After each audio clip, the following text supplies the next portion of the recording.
Hello दोस्तों, आज आपका मैं स्वागत करता हूँ ब्रेन मैनिया पे। ब्रेन मैनिया का जो मकसद है, आप लोगों को एक अच्छा गुणवत्तापूर्ण कंटेंट प्रोवाइड करना। और आज से जो क्लास शुरू हो रही है वो इतिहास के बारे में है। और इस वीडियो को देखने के बाद जब आप पूरी तरह से इतिहास के सारे वीडियो को देख लीजिएगा तो आपके पास इतना नॉलेज होगा कि आप SSC, JEE, SSC, CGL, UPSC, BPSC की तैयारी कर रहे हो तो आप इसको रिवाइज करके आप सेट लगा के आंसर दे सकते हैं। लेकिन आपको ध्यान से पढ़ना है। तो चलिए इसको आगे बढ़ाते हुए हम लोग आगे बढ़ते हैं और आगे शुरू करते हैं। तो सबसे पहले हम बात करेंगे भारत के बारे में। तो भारत के उत्तर में हिमालय से लेकर दक्षिण में समुद्र तक फैला हुआ है हमारा देश, और उसको उपमहाद्वीप भी कहा जाता है, जिसे कि भारतवर्ष के नाम से जाना जाता है। जिसे महाकाव्य यानी कि महाकाव्य, जो पुराने समय में बड़े बड़े ग्रंथ वगैरह लिखे गए थे उनके बारे में कहा गया है, महाभारत, रामायण, इनके बारे में। तो तथा जो महाकाव्य थे, पुराण थे, यानी कि पुराणों में भारतवर्ष को भारतों का देश कहा गया था। और यहाँ के निवासियों को भारतीय अर्थात भरत की संतान भी कहा गया। ठीक है। तो आपको इसमें एक बात को ध्यान रखना है कि हमारा जो ये दिख रहा है महाभारत, रामायण, ये उस समय का पुराना ग्रंथ था जिसे लोग बहुत मानते थे, आज भी मानते हैं। उसी से हमें बहुत कुछ ज्ञात हुआ है अपने पुराने समय के बारे में, जिसे हम पढ़ते हैं। फिर आगे बढ़ते हैं तो भारत में उस समय प्राचीन कबीला था। ये कबीला का फोटो है।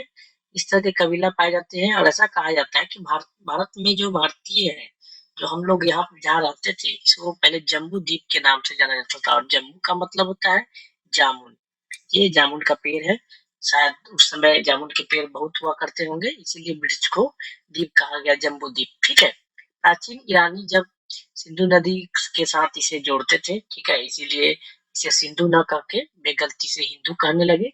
ठीक है। फिर यही आगे बन के हमारा हिंदुस्तान बना और यही नाम पूरे पश्चिम में फैल गया। फिर पूरे देश को इसी एक नदी के नाम से जाना जाने लगा।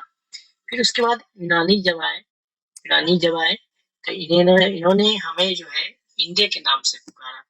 और अरब जो आए तो उन्होंने हिंद के नाम से कहा। फिर मध्यकाल में जब इसी को आगे बढ़ के हिंद को लोगों ने हिंदुस्तान कहना शुरू किया।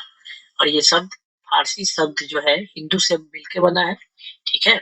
और यूनानी भाषा में हिंदी के आधार पे ही अंग्रेजों ने, जब अंग्रेज यहाँ पे आए तो इंडिया से इंडिया कहने लगे।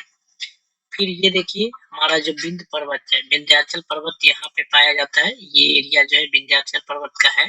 और इसी विंध्याचल पर्वत में हमारा जो विंध्याचल पर्वत है, एक तरह से ये लाइन है विंध्याचल पर्वत का, जो हमारे पूरे देश को दो भागों में बांटती है।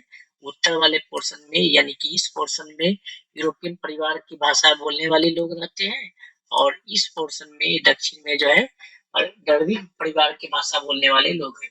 एक इम्पोर्टेंट नोट है दोस्तों, जिसको आपको याद रखना है, और ये है कि भारत की जनसंख्या का निर्माण कुछ नस्लों के लोगों को, यानी कुछ कबीलों को के लोगों को मिलके बना है। उनके मिश्रण से बना है।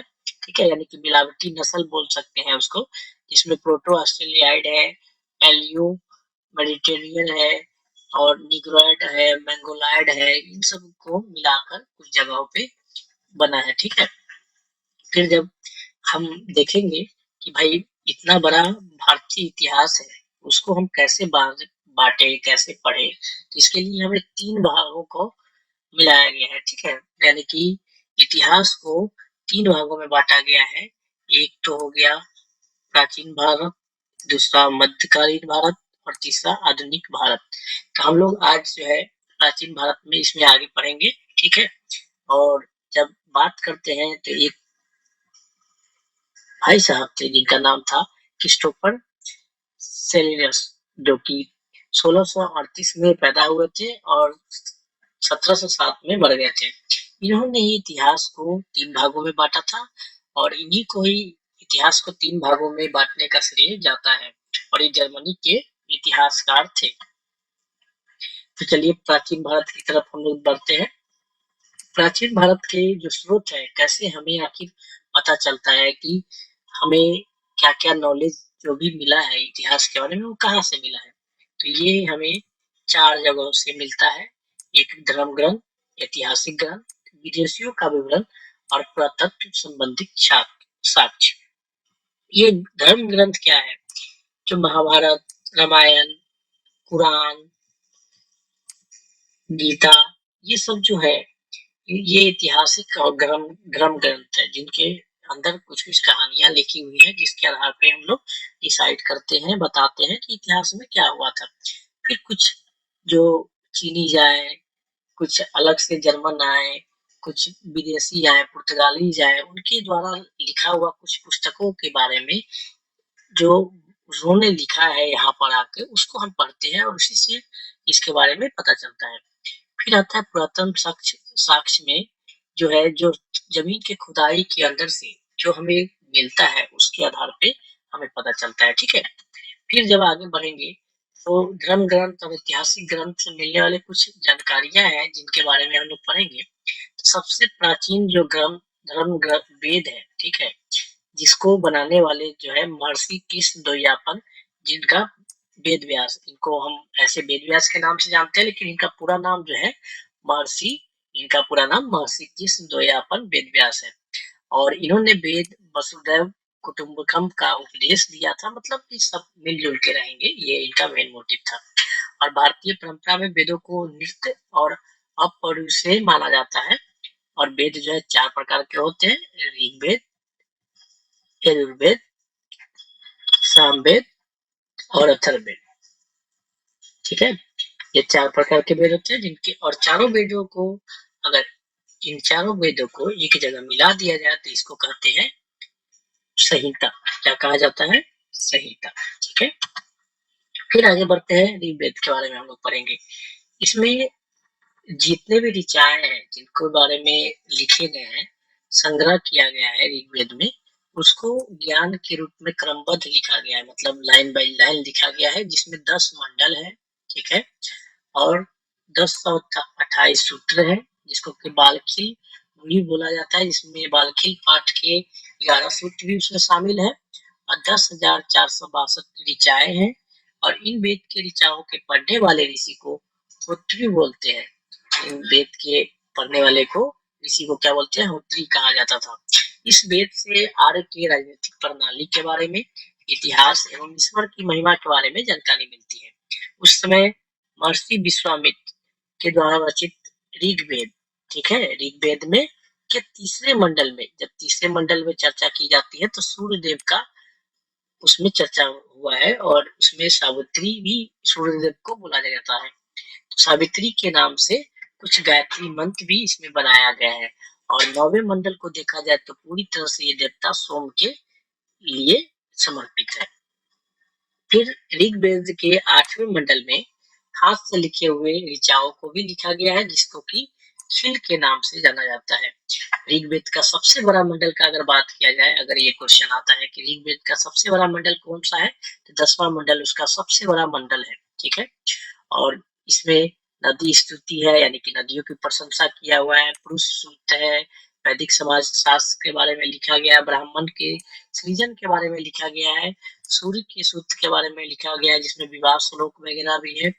और इसके अलावा सबसे जो इम्पोर्टेंट आते हैं, 4 वर्णों का बारे में उल्लेख है। 4 वर्ण मतलब एक तरह से ये शूद्र, क्षत्रिय, ब्राह्मण और वैश्य, ऐसा माना जाता है कि ब्रह्मा के मुख से ब्राह्मण निकले हैं, ठीक है, भुजाओं से क्षत्रिय निकले हैं, जंघाओं से वैश्य निकले हैं, और क्षुद्र जो है चरणों से उत्पन्न हुए हैं।